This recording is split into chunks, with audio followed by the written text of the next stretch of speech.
see you. It's been a while. See you too. It's actually been 20 years. This year, it was the first week of September that we went on tour with Cryptopsy, my first tour across Canada, and it was with you, and that's where we met. And ever since In 2004? 2004, it was, yeah. The Lord Worm is retired. Right. Do you remember that? Right, the Return of the Worm. Yeah. It was crazy, man. It was crazy for us. There's probably stuff we can't talk about on camera there, but it was wild that I still remember. You know? Absolutely. So, we just do interviews with interesting people, and like you've been a sound engineer in the scene for so long. Even in Windsor, we run across people that know you. You deal with, I don't know how many tens of bands a weekend. So like there are Windsor bands that are like, yeah, Jake's awesome, you know, and other people we've ran across that are just like that sound guy. Sorry to bring up, but like that guy that was high at the cathedral. That fucked up dude, but it was good. It was great, yes, and that's what they say. And I'm like, dude, that guy is fucking awesome, and I can tell you stories, and like, there's just stories, right? So how have you been, like, here in Windsor, we're from Windsor, in Toronto, Etobicoke, where are we? Etobicoke. Okay, and you're keeping busy here at the Rock Pile? Yeah, well, I'm mostly out with April Wine. I've barely been here this year at all. Right on. How did you get April Wine? Somebody asked me to fill in for a gig, and I never went away. Yeah, right on. Right? Like, I mean, as soon as their guitar, like, I only filled in for a couple of sound gigs, and then the guitar tech left, so I jumped in and did that. Yeah. And I became friends with Miles and the band members. And when was your first gig with them? It was in Woodstock, Ontario in 2018. Oh, right on. And it's just evolved. And it was amazing, yeah. And I had Rob Reiner from Anvil behind me the whole time because him and Miles are buddies. So I hadn't even met Miles yet, and I come down backstage to get paid and say hello, and I walk in and Rob from Anvil is sitting there going, "Man, Miles, the drums have never sounded so good. It was excellent. You need to hire this guy." Yeah. And Miles turns down and he goes, "Oh, great. Now he's going to want to get paid." Well, that sounds like some fun summer. We've got a few questions here. You've worked with a wide range of bands, from Cryptopsy to April Wine to Michael Schenker. Opeth, yes, I forgot. I was trying to think on the way up. Nevermore, right on. Well, with those names right there, can you tell us one of the wildest backstage stories without getting anybody in trouble? Probably not. Okay. Over the top. All right. Cryptopsy, we're in.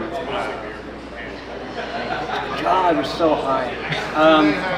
It was the Palladium in Worcester, Massachusetts, and we'd just come off the set. We're playing in a small room. It was a big festival. Just come off the set, and it's like, what the fuck? Some guy's coming out of our dressing room, and he's got all our toilet paper, and it's Glenn Danzig.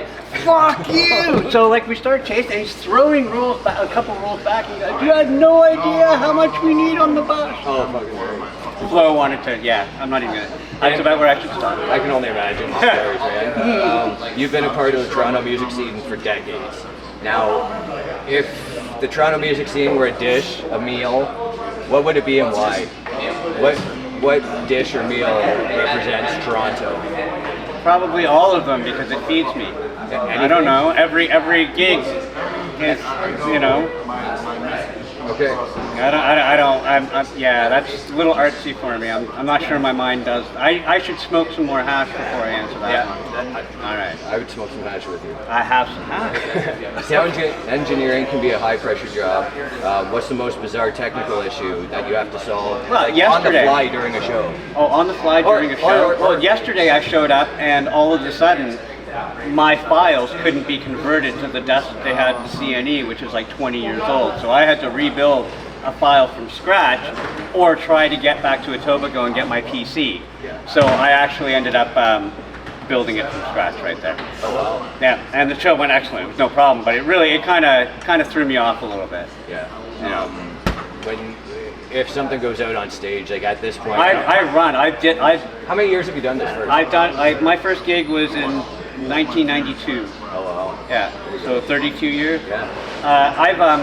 I've repaired while the drummer's playing on stage and had their right beater go off, fly off, and I always have a drum key on me, and so he's playing left-footed, and I'm running up and underneath him, putting his beater back in while the song's going on, and run off, and then they go back to, you know. Oh, that'd be a video to see Yeah. there. Yeah, just silly stuff.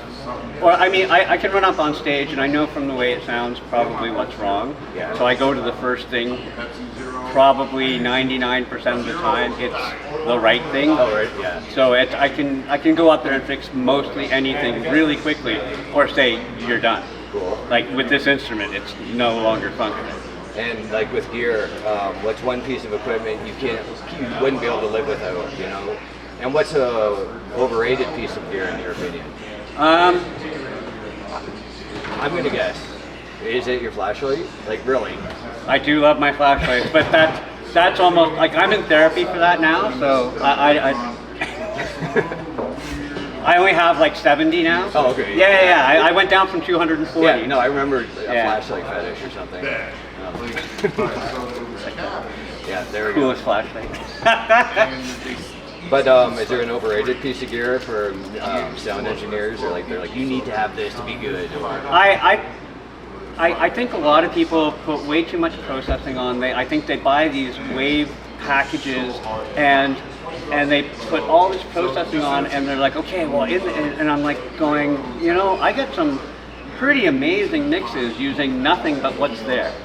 Because if you can't use sure, it's great if you, like, say the guys from Steve Miller Band or whatever, he's got some glass, but he's all analog anyways, that was a bad example. But say Glass Tiger, that guy's got absolutely every right because there's patented sounds from the 80s that he's got to replicate that the board's not going to. So he's got to find those exact plugins to be able to model it, to be realistic, to sell it to the crowd that they're trying to sell it to. Like maybe Aldo Nova, you know, that I know their sound guy definitely uses a wave package. But if you're walking into a band that you don't know and they're not like, you know, and you're plugging in 50 million things for, I just think you're hiding the fact that you don't really know how to do it. I have no good answer. Yeah.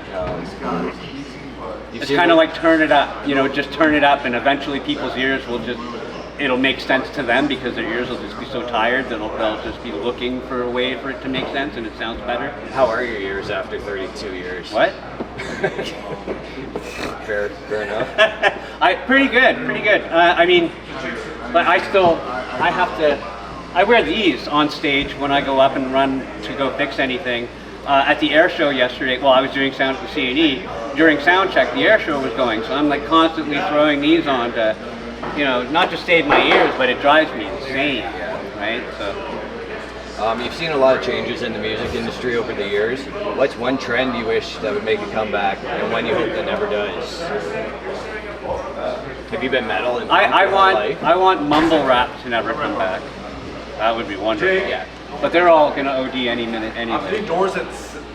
Right. Doors at 6. I Okay. think Doors at 6. The opening band came kind of late. Okay. So we're not. Yeah, I'll get it going. You want to still get it going? Yeah. What do you mean? Okay. Well, I mean, we can open doors at the same time as I'm doing tech, man. I'm sorry, I gotta do this.